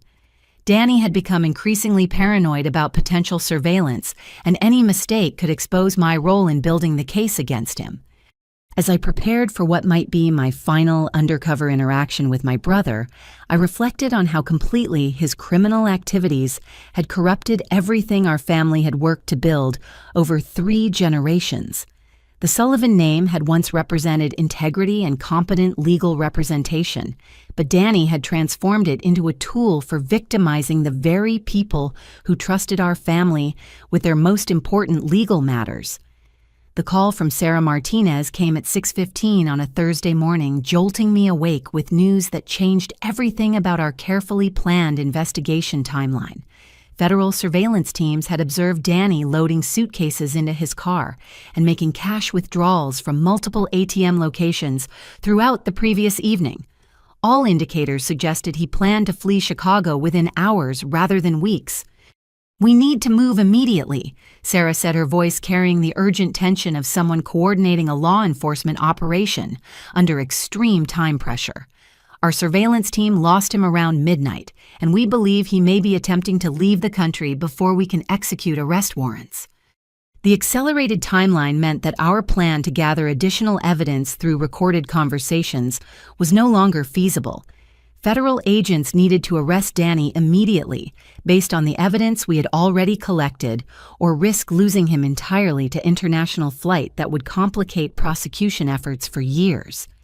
I dressed quickly and met Sarah at a federal building downtown, where she briefed me on the developing situation, while agents prepared to execute search warrants at multiple locations connected to Danny's criminal network. The coordinated operation would target not only Danny himself, but also his criminal associates and the financial infrastructure that had enabled his money laundering activities. The command center buzzed with activity as federal agents, forensic accountants, and prosecutors coordinated simultaneous raids designed to prevent Danny and his associates from destroying evidence or fleeing to jurisdictions where extradition would be difficult or impossible. Large monitors displayed maps showing the locations of various targets and real-time updates from surveillance teams positioned throughout the Chicago area. But as the morning progressed, it became clear that Danny had anticipated law enforcement action and implemented escape plans that demonstrated sophisticated criminal planning. Federal agents arrived at his apartment to find it completely empty, except for a handwritten note that had been deliberately left where investigators would find it immediately. The note was addressed to me, specifically indicating that Danny had discovered my cooperation with federal authorities, despite all our precautions to maintain secrecy. His message contained explicit threats against both me and our parents, along with demands that revealed his desperation and complete lack of remorse for the crimes he had committed. "Catherine, I know you have been working with federal agents to build a case against me. You have chosen to betray your own family for people who will discard you as soon as this investigation concludes. Your cooperation will not save our father from prosecution or protect the firm from complete destruction." The note continued with detailed threats that demonstrated Danny's awareness of my daily routines and living situation. He had been monitoring my activities while I thought I was secretly gathering evidence about his criminal behavior. The realization that he had been watching me for weeks was both terrifying and infuriating. More disturbing were his threats against our parents, who remained completely unaware of the federal investigation or the extent of Danny's criminal activities. He claimed that he would ensure William faced prosecution for money laundering unless I helped facilitate his escape from federal custody. "I have evidence that will make Dad appear to be the mastermind behind the entire money laundering operation," the note continued. "Financial records and forged documents will convince prosecutors that he directed my activities while pretending to be an innocent victim of my crimes." Sarah and her colleagues took these threats seriously, immediately implementing protective measures for both me and my parents, while federal agents expanded their search to include locations where Danny might be hiding. The investigation had evolved from a complex white-collar crime case into an urgent manhunt with potential violence against witnesses and family members. The forensic accounting team reported that Danny had liquidated client accounts containing nearly $200,000 during his final weeks in Chicago. Multiple elderly clients would soon discover that their life savings and legal settlements had been stolen by someone they trusted with their most important financial matters. One particularly heartbreaking case involved an elderly woman named Dorothy Stevens, whose divorce settlement of $85,000 represented her only financial resources after a 40-year marriage ended. Danny had forged her signature just 3 days earlier, stealing money she needed for housing and medical care during her final years. Federal agents also discovered that Danny had been systematically destroying evidence of his criminal activities, including computer files that contained records of money laundering transactions and correspondence with his criminal associates. His preparation for flight had included careful attention to eliminating traces of his involvement in organized crime operations. The search expanded to include airports, train stations, and border crossings where Danny might attempt to leave the United States. Federal agents coordinated with international law enforcement agencies to monitor flights to countries that had limited extradition agreements with the United States. But the most urgent concern was the possibility that Danny would attempt to harm family members or witnesses before federal agents could locate and arrest him. His note indicated knowledge of my cooperation and suggested willingness to use violence against people he viewed as threats to his escape plans. Sarah arranged for federal protection while agents continued their search, but she warned me that Danny's criminal associates included individuals with extensive experience in evading law enforcement surveillance. The gambling operations that had initially ensnared him were controlled by organized crime figures who maintained sophisticated networks designed to help valuable assets disappear when legal pressure became too intense. As the day progressed without any sign of Danny's whereabouts, federal investigators began examining his known associates and their potential hiding places. The surveillance had identified safe houses and meeting locations used by his criminal network, but searches of these sites revealed that multiple individuals connected to the money laundering operation had also disappeared. The coordinated nature of the disappearances suggested that Danny's criminal associates had implemented previously arranged plans to protect their operations from law enforcement scrutiny. Federal agents were dealing with an organized criminal enterprise rather than a single desperate individual attempting to avoid prosecution. Late that afternoon, Sarah received a phone call that changed the entire dynamic of our situation. Danny had contacted my father's office demanding to speak with me directly and threatening immediate harm to our parents if I did not agree to meet with him at a location of his choosing. He is claiming that he has evidence that will destroy Dad's reputation and send him to federal prison for decades, Sarah reported after the call ended. He wants to arrange an exchange where you help facilitate his escape in return for protecting your family from prosecution. The proposal was obviously a trap designed to eliminate me as a witness while giving Danny additional leverage over federal prosecutors. But it also represented our best opportunity to locate him before he could successfully flee the country or carry out his threats against innocent family members. Federal agents proposed using me as bait in a carefully controlled operation designed to draw Danny into a situation where he could be arrested safely. The plan involved considerable personal risk, but it offered the only realistic chance of ending the crisis before additional people were victimized by his criminal desperation.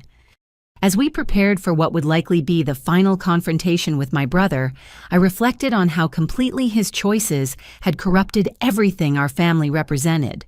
The Sullivan name had once stood for integrity and professional excellence, but Danny's crimes had transformed our legacy into a cautionary tale about greed and moral corruption. Danny chose Northside Park for our meeting, a location that held significant childhood memories for both of us.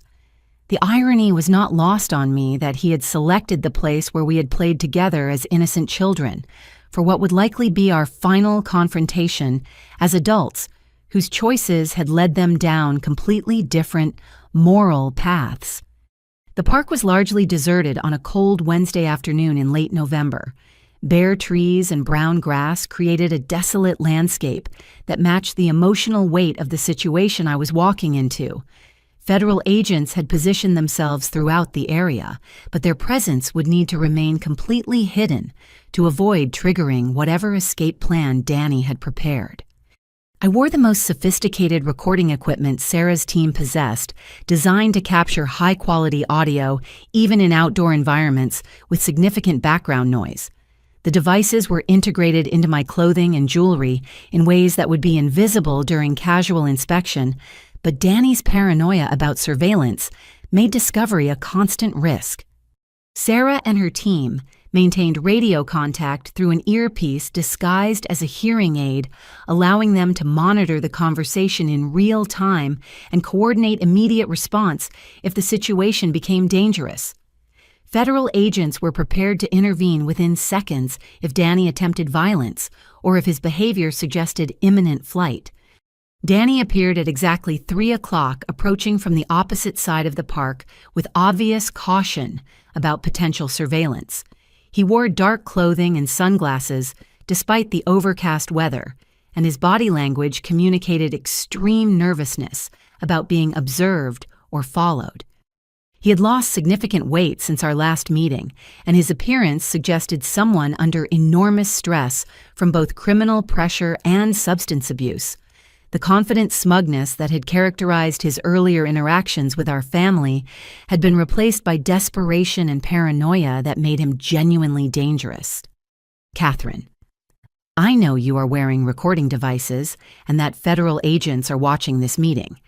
He began without any pretense of normal family conversation.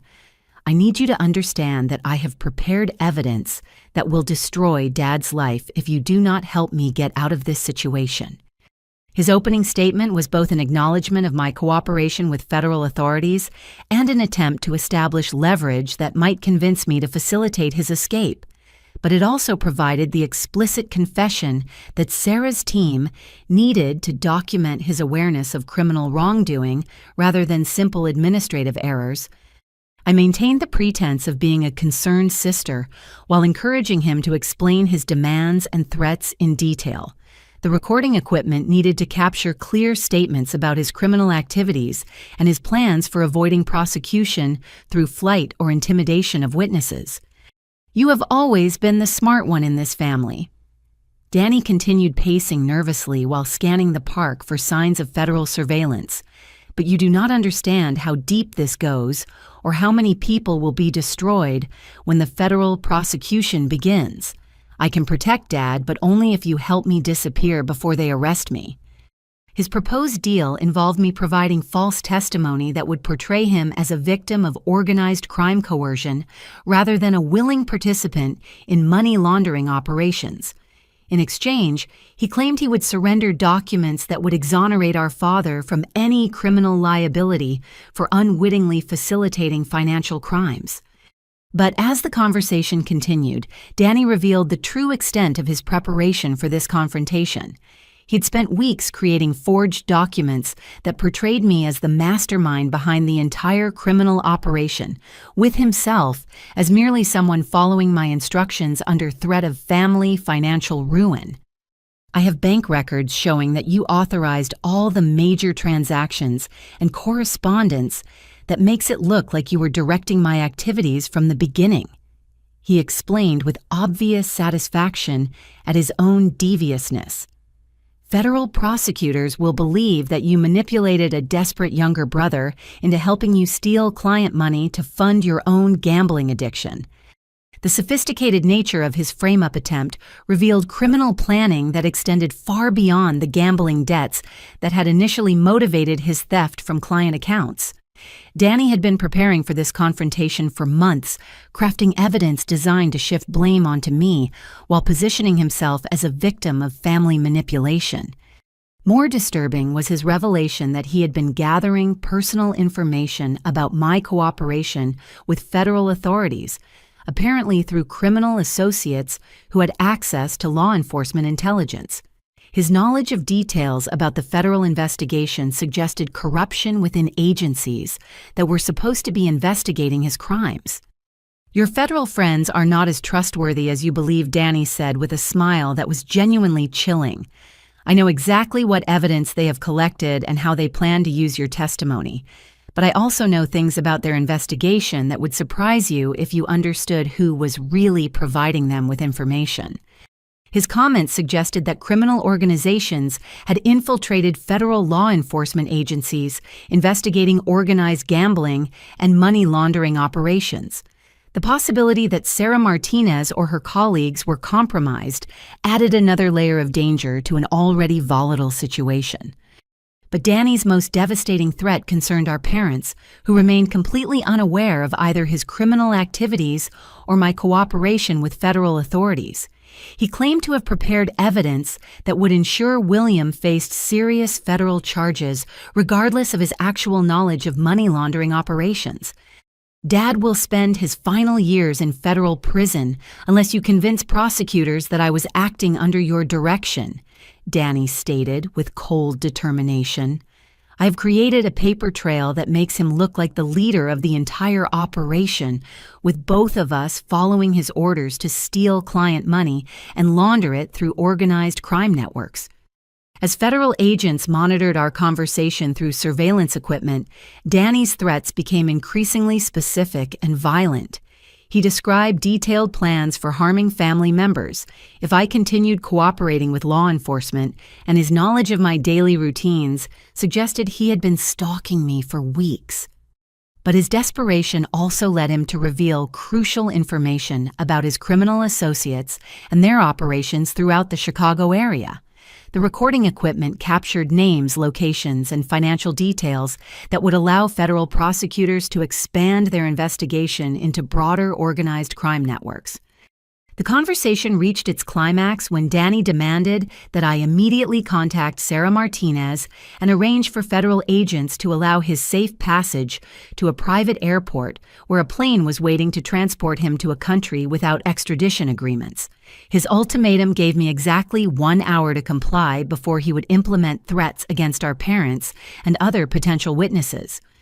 "You have 60 minutes to prove that family loyalty means more to you than cooperation with federal agents who will abandon you as soon as this case ends," he said, checking his watch with theatrical precision. "After that, Dad becomes the primary target of a federal prosecution that will destroy everything our family has worked to build for 3 generations." But as Danny prepared to leave the park confident that his threats had given him control over the situation, he made a crucial mistake that would seal his fate. In his eagerness to demonstrate the power he held over our family's future, he admitted to crimes that went far beyond anything federal authorities had suspected. "I've been planning this operation for over 2 years," he boasted, apparently believing that intimidation required revealing the full scope of his criminal sophistication. "The gambling debts were just the beginning. I identified weaknesses in law firm financial systems and developed relationships with criminal organizations that could help me exploit those vulnerabilities systematically." His confession revealed that Danny's crimes were not the result of desperate attempts to pay gambling debts, but rather a carefully planned criminal enterprise designed to exploit elder law clients and their trust in professional authority. The recording equipment captured admissions that would support federal charges carrying potential life sentences, rather than the shorter prison terms associated with simple embezzlement. As Danny walked away from our confrontation convinced that he had established control over the situation through threats and intimidation, federal agents closed in from multiple directions. His arrest was swift and decisive, ending months of criminal activity that had victimized dozens of innocent people while corrupting the family business that represented 3 generations of honest legal work. But even as federal agents placed him in custody, Danny attempted one final act of violence that demonstrated his complete lack of remorse for the destruction he had caused. His attack on me was prevented only by the immediate intervention of agents who'd been monitoring our conversation and were prepared for exactly this type of desperate response. Danny's arrest on federal charges of money laundering, elder abuse, and conspiracy sent shockwaves through Chicago's legal community and our family's personal world. The carefully constructed facade of family unity and professional respectability crumbled within hours as news of his crimes spread throughout the networks of attorneys, judges, and court personnel who had known the Sullivan name for 3 generations. Federal prosecutors filed a comprehensive indictment that detailed 27 separate criminal counts, each carrying potential prison sentences that could result in Danny spending the remainder of his life in federal custody. The charges ranged from simple theft of client funds to sophisticated money laundering operations that had facilitated drug trafficking and other serious criminal enterprises throughout the Midwest region.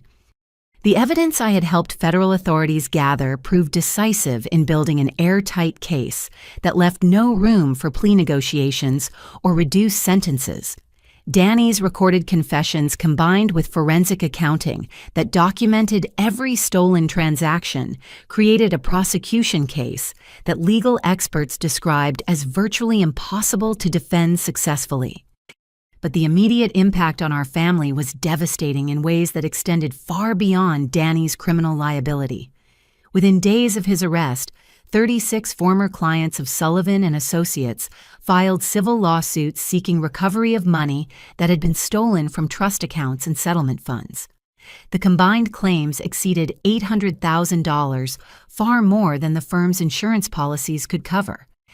The Illinois Attorney Registration and Disciplinary Commission launched formal proceedings that threatened to suspend Williams' license to practice law, effectively ending his career and closing the firm that had employed 15 attorneys and support staff. Even though federal prosecutors acknowledged that he had been an unwitting victim of Danny's manipulation, professional responsibility rules held him accountable for failing to properly supervise trust account management. More personally devastating was watching my father confront the full extent of his son's betrayal and his own failure to recognize obvious warning signs. William aged visibly during the weeks following Danny's arrest as the reality of what had happened destroyed his faith in his own judgment and professional competence. I found him in his office one evening sitting alone among boxes of client files that would need to be transferred to other attorneys as Sullivan and Associates prepared to close permanently.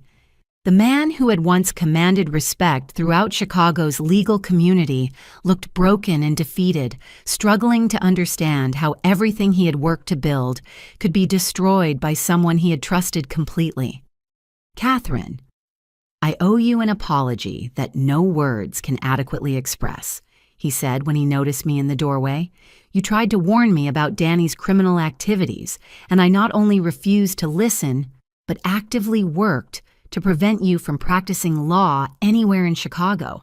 My prejudice and blind loyalty have destroyed everything our family represented." His acknowledgement of the gender bias that had influenced his decisions was both gratifying and heartbreaking. The man who had once told colleagues that I would carry on the family tradition had ultimately rejected me because deep-seated assumptions about women's capabilities had overridden his knowledge of my actual qualifications and character. But even more painful was learning about the specific victims whose trust in the Sullivan family name had been exploited by Danny's criminal greed.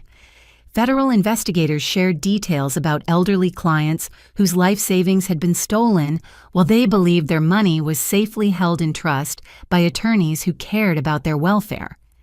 Margaret Chen, the 82-year-old woman whose divorce settlement had been stolen, had been forced to move in with relatives after losing her financial independence. Robert Washington, the workers' compensation recipient, had been unable to afford necessary medical treatments while believing administrative delays were preventing access to his settlement money. Each victim's story represented not just financial loss, but betrayal of the fundamental trust that clients place in their attorneys. These were vulnerable people who had relied on the Sullivan family reputation during some of the most difficult periods of their lives, only to discover that their trust had been exploited for personal enrichment by someone who viewed their vulnerability as an opportunity.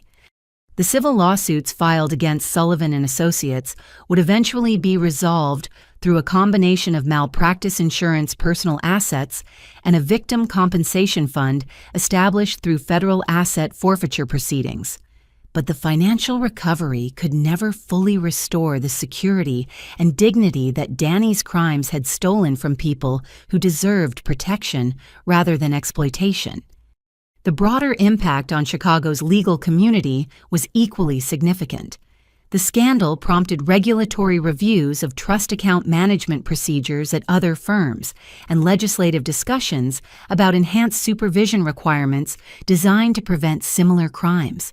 The Sullivan family name, which had once represented professional excellence, became a cautionary tale about the importance of proper oversight and accountability in legal practice. Media coverage of Danny's crimes and federal prosecution created additional challenges for our family's recovery efforts. Television news reports and newspaper articles detailed the money laundering scheme and its impact on elderly victims, ensuring that the Sullivan name would be associated with criminal activity for years to come.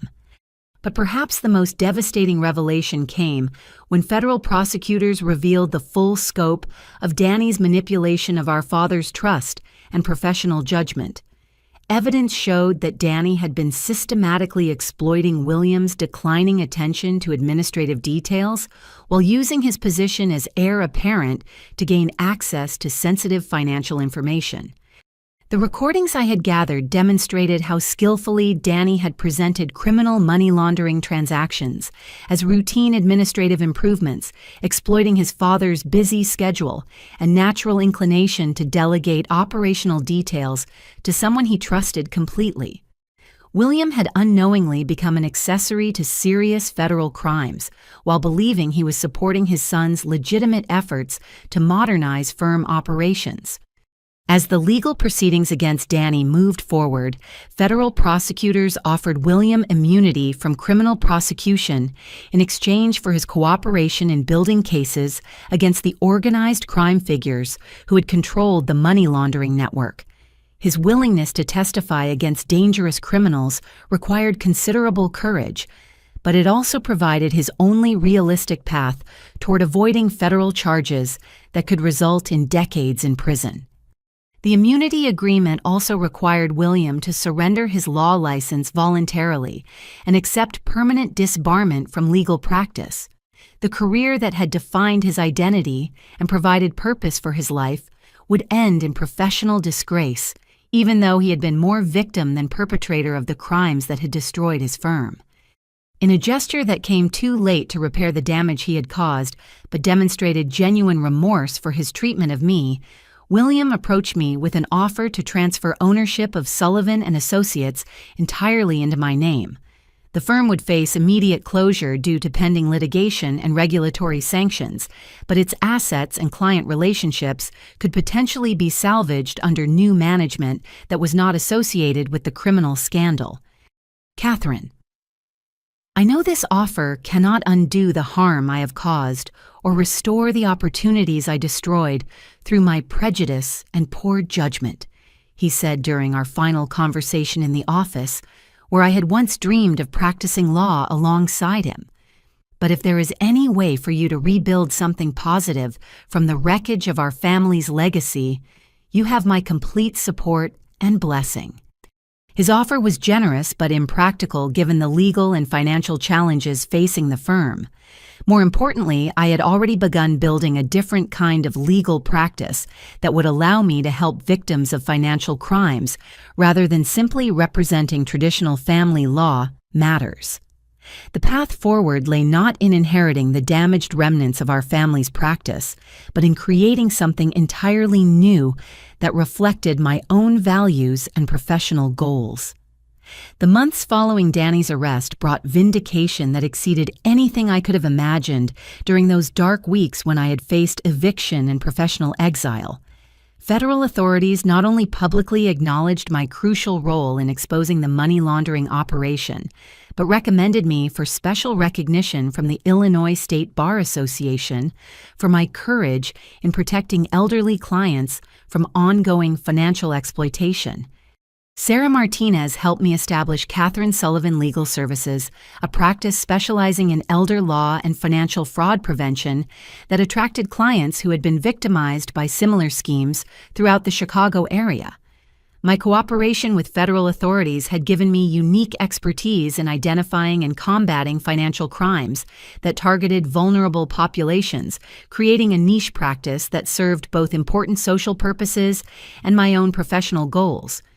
The first major case involved representing 12 elderly clients whose retirement savings had been stolen by an estate planning attorney who had used techniques similar to Danny's methods.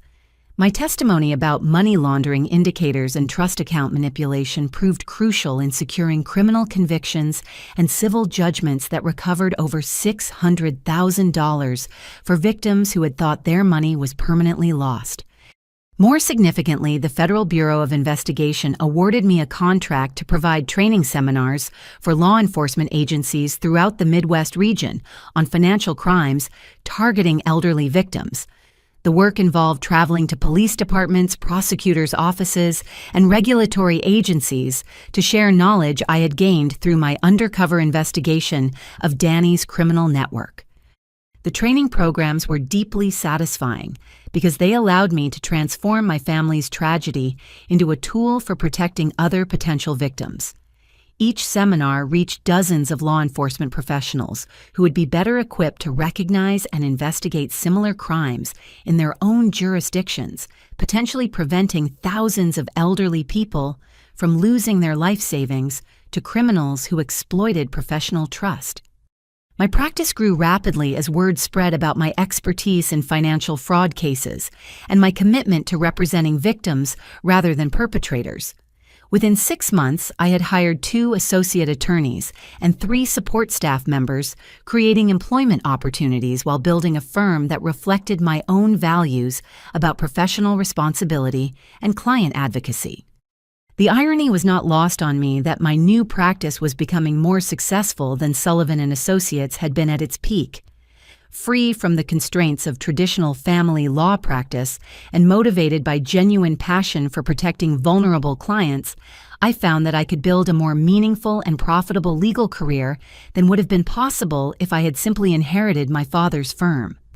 Legal publications throughout the state featured my story as an example of professional integrity, triumphing over family loyalty and personal financial pressure.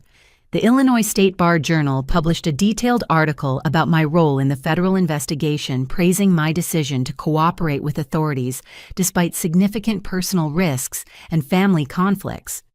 More personally satisfying were the thank you letters I received from elderly clients whose money had been recovered through criminal prosecutions and civil judgments. Many of these individuals had given up hope of ever seeing their stolen savings again, and my work had not only restored their financial security, but validated their faith in the legal profession, despite their victimization by corrupt attorneys. One particularly moving letter came from Dorothy Stevens, the elderly woman whose divorce settlement Danny had stolen during his final weeks of criminal activity. Federal asset forfeiture proceedings had recovered her complete settlement amount, and she credited my investigation with saving her from poverty during her remaining years. Your courage in exposing these crimes gave me back my independence and dignity, she wrote in carefully formed handwriting that reflected her advanced age. I had lost faith that anyone in the legal profession cared about protecting people like me, but your actions prove that there are still attorneys who put their clients' welfare above personal gain. The broader impact of my work extended beyond individual client representation to systemic changes in how financial crimes against elderly victims were investigated and prosecuted. My recommendations influenced new regulatory requirements for trust account management and continuing education programs that helped attorneys recognize signs of financial exploitation in their own practices. I also testified before legislative committees considering enhanced penalties for financial crimes, targeting elderly victims, sharing insights gained through my investigation of Danny's methods and their devastating impact on vulnerable populations. The resulting legislation increased criminal penalties and expanded civil remedies available to victims of financial abuse by professionals in positions of trust.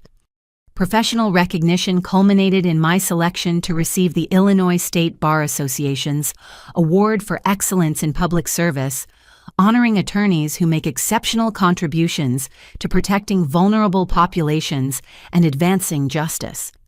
The ceremony took place at the same downtown hotel where I had once attended Bar Association events as my father's guest, dreaming of someday receiving professional recognition for my own achievements.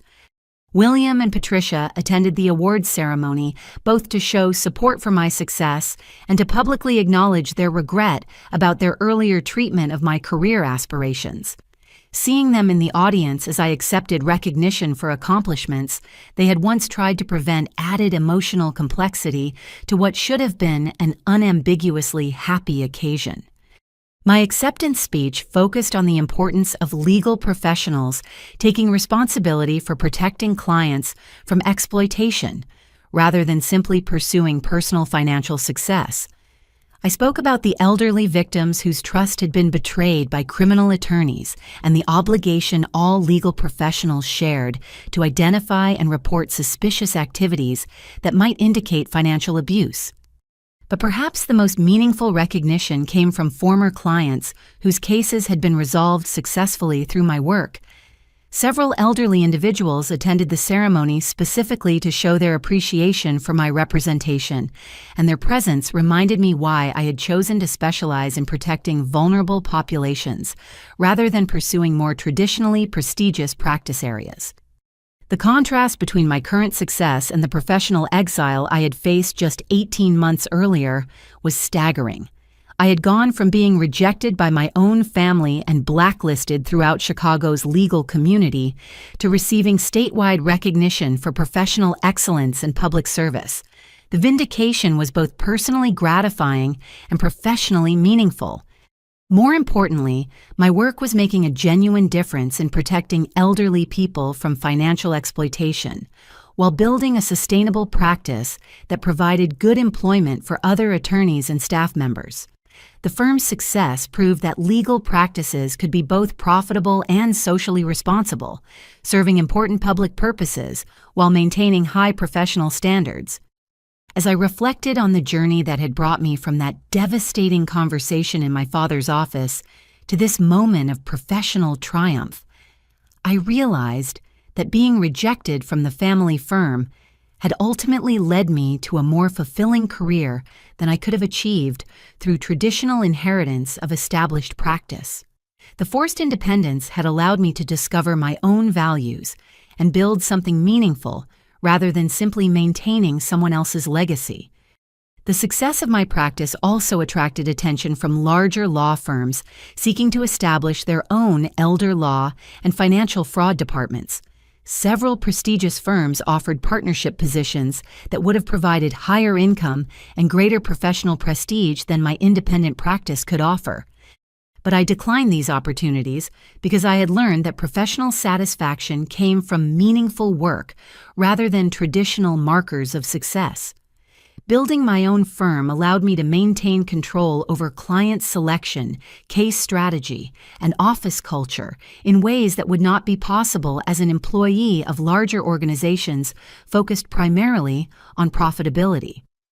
6 months after receiving the Illinois State Bar Association's Award for Excellence in Public Service, I stood before a packed courtroom as federal judge Patricia Morrison delivered Danny's sentence for his money laundering and elder abuse convictions. The proceedings marked the formal conclusion of a legal process that had fundamentally transformed not only my own life, but the lives of everyone connected to the Sullivan family legacy. Danny received 22 years in federal prison without possibility of parole, a sentence that reflected both the severity of his crimes and the vulnerability of his elderly victims. Federal asset forfeiture proceedings recovered nearly $400,000 that was distributed among the clients whose money he had stolen, providing some measure of financial justice for people who had thought their savings were permanently lost. Judge Morrison's comments during sentencing focused on the betrayal of professional trust that made Danny's crimes particularly heinous. She noted that attorneys occupy positions of special responsibility in society, and that exploiting that trust for personal gain undermines the entire legal system's credibility with vulnerable populations who depend on professional integrity. The defendant systematically exploited elderly clients who trusted him with their most important financial matters during vulnerable periods of their lives, Judge Morrison stated as Danny stood to receive his sentence. His crimes represent not just theft, but a profound violation of the professional obligations that make legal practice possible in a civilized society. William and Patricia attended the sentencing, both to show respect for Danny's victims and to demonstrate their support for the justice that had finally been achieved. Seeing them in the courtroom gallery, aged by stress and grief, but determined to witness accountability for crimes they had failed to prevent, added emotional weight to what was already a profoundly moving experience. After the hearing concluded, I met with several of Danny's victims who had attended the sentencing to see justice delivered for the crimes that had stolen their financial security. Their expressions of gratitude for my role in exposing the money laundering operation were deeply moving, but they also reminded me of the ongoing responsibility I carried to continue protecting vulnerable people from similar exploitation. Margaret Chen, whose divorce settlement had been stolen, approached me with tears in her eyes and a handwritten card expressing gratitude for my work in recovering her money. At 83 years old, she had thought she would spend her remaining years dependent on relatives for basic living expenses, but the asset forfeiture recovery had restored her independence and dignity. "You gave me back my life when I thought everything was lost," she said with obvious emotion. "Your courage in standing up to your own family showed me that there are still people in this world who care more about doing right than protecting themselves." Her words captured something essential about the journey that had brought me to this moment. Being forced out of my family's firm and facing professional exile had initially felt like the destruction of everything I had worked to achieve. But that apparent catastrophe had actually opened pathways to more meaningful work and greater personal satisfaction than traditional inheritance of an established practice could have provided. Catherine Sullivan Legal Services now employed 8 attorneys and 12 support staff members, making it one of the largest elder law practices in Illinois. Our client base included individuals from throughout the Midwest region who'd been victimized by financial fraud or needed protection from exploitation by professionals in positions of trust. The practice had also expanded into consulting work with regulatory agencies and law enforcement organizations, seeking to improve their responses to financial crimes targeting elderly populations. My expertise in investigating money laundering operations had become a valuable resource for prosecutors throughout the region, building cases against corrupt attorneys and other professionals who exploited vulnerable clients. More personally rewarding was the mentoring program I had established to help other attorneys develop expertise in elder law and financial fraud prevention. Young lawyers who shared my commitment to protecting vulnerable populations could gain specialized training while contributing to important social purposes that extended beyond simple profit generation. The program had already trained 15 attorneys who went on to establish their own elder law practices or join firms specializing in financial abuse cases.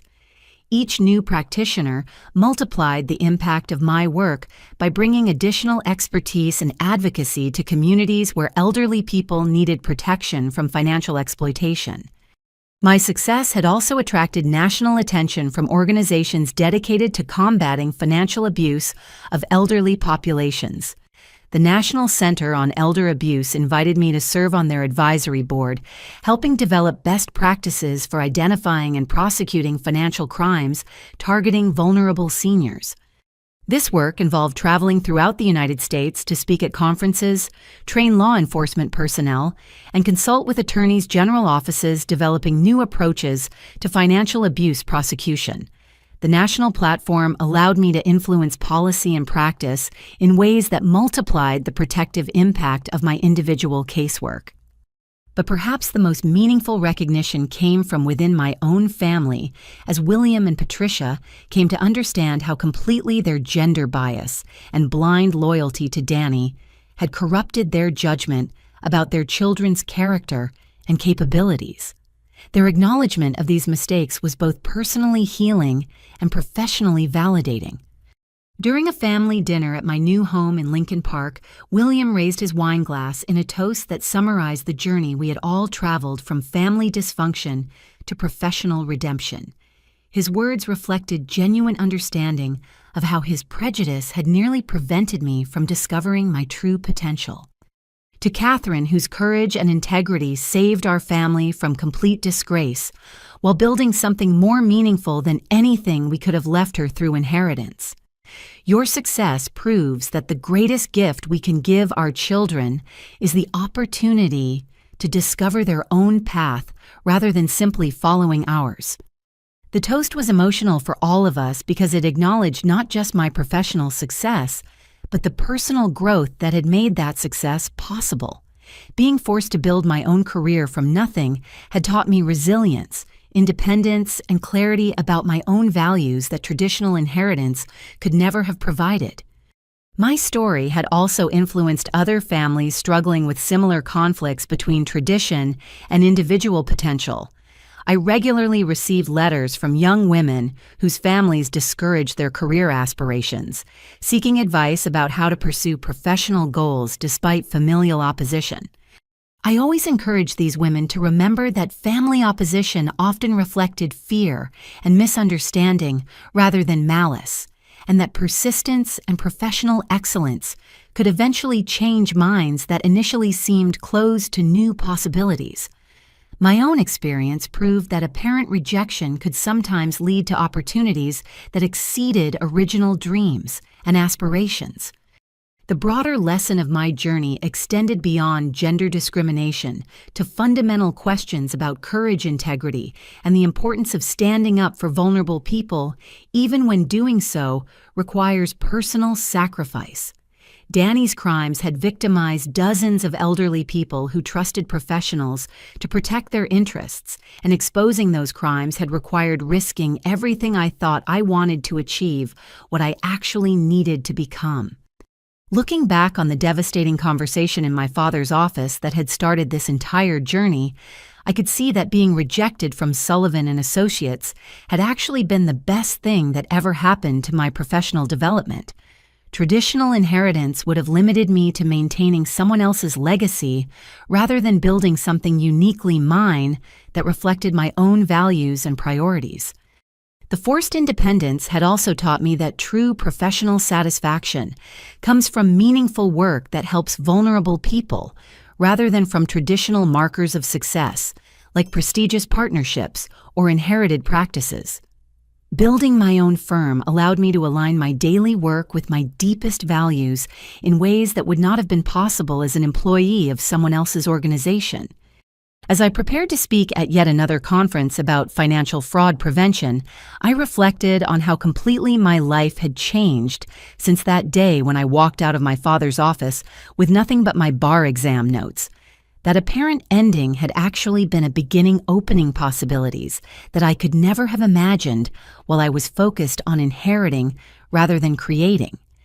What advice would you give to someone facing family opposition to their professional dreams? Have you ever discovered that apparent setbacks actually open better opportunities than you originally thought you wanted? Please share your thoughts in the comments below and remember to like this video if my story resonated with your own experiences. I want to thank everyone who listened to my story and encourage you to subscribe for more content about overcoming professional challenges and building meaningful careers despite family conflicts. Please share this video with anyone who might benefit from hearing about how rejection can sometimes lead to greater success than acceptance ever could.